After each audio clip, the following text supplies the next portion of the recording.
गरीब दर्जी लड़की का लहंगा। माँ, मैं कैसी लग रही हूँ?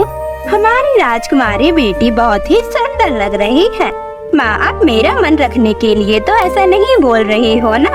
माँ, आपको तो पता ही है ना, मुझे अपनी शादी में सबसे सुंदर लगना है। इसीलिए तो जो तुम अपने शादी वाले दिन लहंगा पहनोगी, मैंने उसको अभी से बनवाने का आदेश दे दिया है। अच्छा, तो आपने किसको आदेश ये दिया है? अरे, किसे देती? वही अपने शाही दर्जी लखन को। उससे सुंदर कपड़ा कोई सिल सकता है क्या भला इस राज्य में?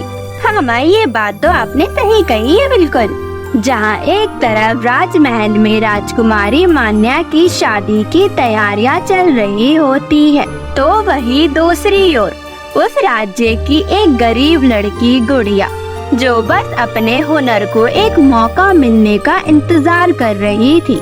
गुड़िया के माता पिता उसे बचपन में ही छोड़कर चले गए थे, इसीलिए वह अपना पेट पालने के लिए सिलाई बुनाई का काम सीखती थी।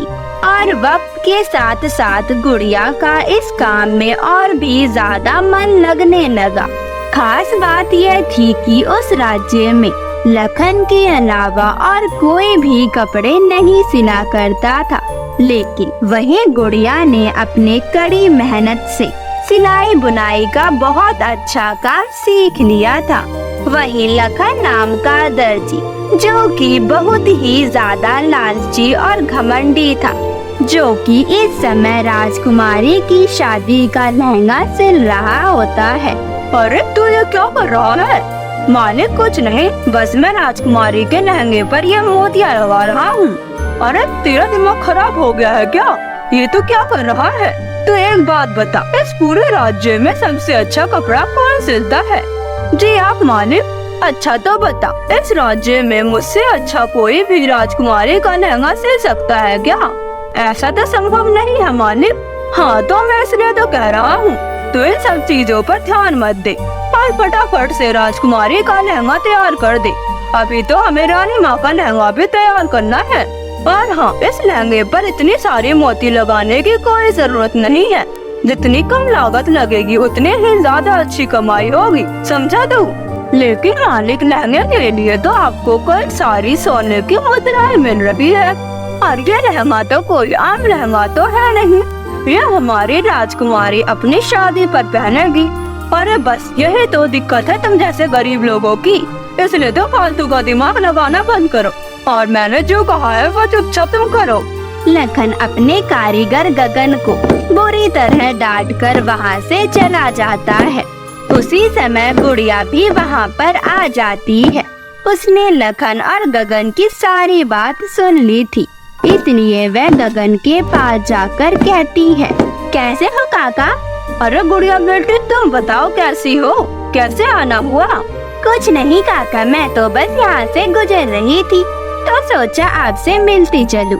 वैसे काका, राजकुमारी के लहंगे में ये मोती बहुत ही सुंदर लग रहे हैं। सच में आपने तो बहुत ही सुंदर कारीगरी करी है।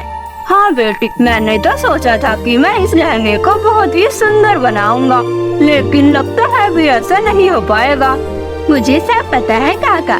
वैसे आप जानते हैं, मैं भी सिलाई बुनाई का अच्छा काम कर लेती हूँ। अच्छा, तुम बताओ क्या क्या बना लेती हो? वैसे तो काका मैं सब कुछ बना लेती हूँ, लेकिन मुझे कोई अपना कपड़ा ही नहीं देता। सबको लगता है कि मैं उनके कपड़े खराब कर दूंगी, सिर्फ फिटिंग करने के लिए ही मुझे देते हैं। अरे कोई बात नहीं बेटी, तुम बस ऐसे ही मेहनत करती रहना, देख लेना एक दिन तुम्हारा भी समय आएगा। काश काका ऐसा ही हो, काश मैं भी राजकुमारी के लिए कुछ बना पाऊँ। अरे तो इतनी सोचने वाली कौन सी बात है, तुम अभी भी राजकुमारी के लिए लहंगा तैयार कर सकती हो, और क्या पता तुम्हारा सिला हुआ लहंगा राजकुमारी को पसंद आ जाए और उसके बदले तुम्हें ढेर सारा इनाम भी मिल जाए। गगन काका की बात सुनकर गुड़िया को उम्मीद की एक किरण दिखाई देती है, और वह अगले दिन ही राजकुमारी के लिए लहंगा सिलना शुरू कर देती है। गुड़िया उस लहंगे को सिलने के लिए अपनी सारी जमा पूंजी लगा देती है, और कुछ ही दिनों की कड़ी मेहनत के बाद बहुत ही सुंदर लहंगा तैयार कर लेती है और वह उस लहंगे को लेकर सीधा लखन की दुकान पर जाती है। लखन के जाने के बाद वह सबसे पहले गगन काका को लहंगा दिखाती है। अरे वाह बेटी, तुमने तो बहुत ही सुंदर लहंगा सिला है। मैंने तो आज से पहले ऐसा लहंगा देखा ही नहीं है। तुमने तो बहुत ही सुंदर और कमाल का काम करा है। राजकुमारी तो ऐसे ही पसंद करेगी। गगन काका की बात सुनकर गुड़िया का आत्मविश्वास और भी बढ़ जाता है और वह उस लहंगे को लेकर सीधा राजमहल पहुंच जाती है, जहां रानी माँ उस लहंगे को देखकर कहती है, अरे वाह, क्या बात है, क्या तुमने सच में इस लहंगे को बनाया है? ये तो बहुत ही ज्यादा सुंदर है। आज तक मैंने इतनी सुंदर कारीगरी नहीं देखी है। ये लहंगा हम रख लेते हैं। कुछ ही देर में लखन भी अपना लहंगा लेकर आता ही होगा। रानी माँ की बात सुनकर गुड़िया बहुत ही खुश हो जाती है, लेकिन वहीं लखन को गुड़िया के बनाए हुए लहंगे के बारे में पता चल जाता है। इसीलिए तो वह शांत नहीं बैठ सकता था। इसलिए वह कहता है, अरे नहीं, कल की आई लड़की मेरे काम को इस तरह बर्बाद नहीं कर सकती है। मुझे कुछ न कुछ तो करना ही पड़ेगा। इतना कहकर लखन अपने शातिर दिमाग के साथ रोते हुए रानी माँ के पास पहुँच जाता है। मुझे माफ कर देना रानी माँ। अरे अरे लखन, क्या हुआ? तुम ऐसे क्यों रो रहे हो? रानी माँ, मैं क्या बताऊं, मेरे दुकान से वो राजकुमारी वाला लहंगा चुरा लिया है, जिसे मैंने दिन रात की कड़ी मेहनत से बनाया था। राजकुमारी के लिए एकदम खास लहंगा था वो। गुड़िया लखन की बात सुनकर हैरान हो जाती है, क्योंकि उसे पता था लखन की दुकान पर बन रहा राजकुमारी वाला लहंगा अभी तक तैयार ही नहीं हुआ है। तभी उसी वक्त लखन गुड़िया के बनाए हुए लहंगे की तरफ इशारा करते हुए कहता है, अरे ये तो मेरा ही बनाया हुआ लहंगा है, लेकिन ये तो मेरे दुकान से चोरी हो गया था। फिर ये आपके पास कहाँ से आ गया? लखन की सारी बातें सुनकर रानी माँ को बहुत ही ज्यादा गुस्सा आ जाता है और वह तुरंत गुड़िया को चोर मान लेती है। गुड़िया उनके सामने रोती रहती है और अपनी सफाई देती रहती है, लेकिन रानी माँ उसकी एक नहीं सुनती और उसे राज्य से बाहर निकाल देती है। और बेचारी गुड़िया भूखे प्यासे इधर उधर भटकने के बाद उसे एक छोटा सा गांव दिखाई देता है।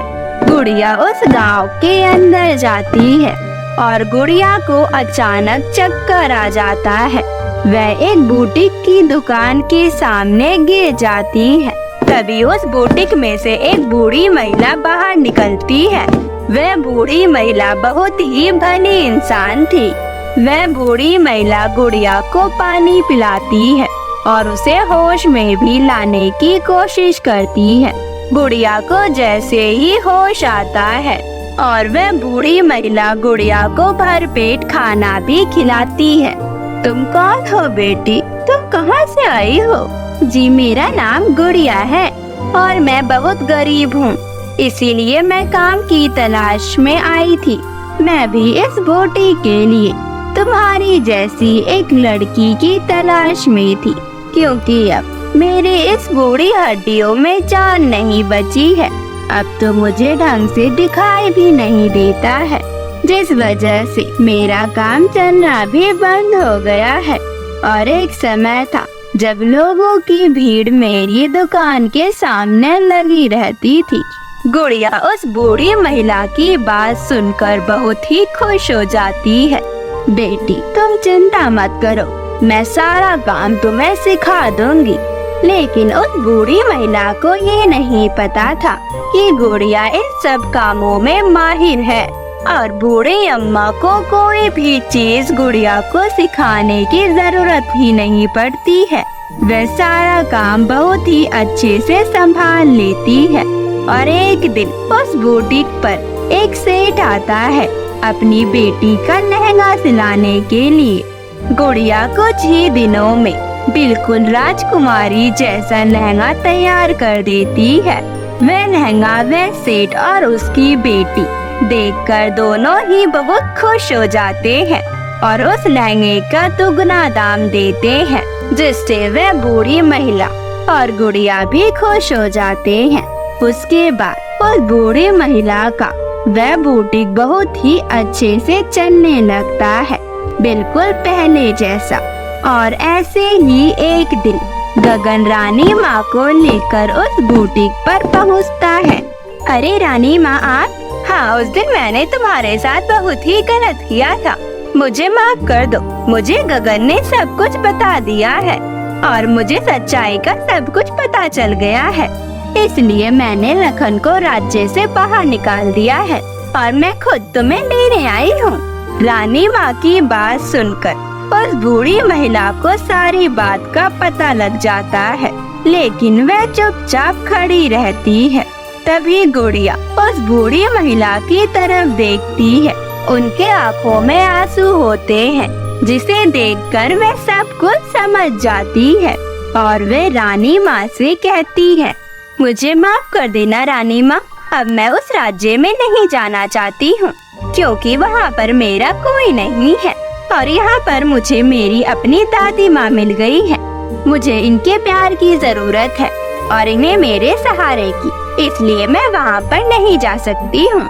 कोई बात नहीं गुड़िया, जैसी तुम्हारी मर्जी, लेकिन तुम्हारे लिए हमारे राज्य के दरवाजा हमेशा खुले रहेंगे।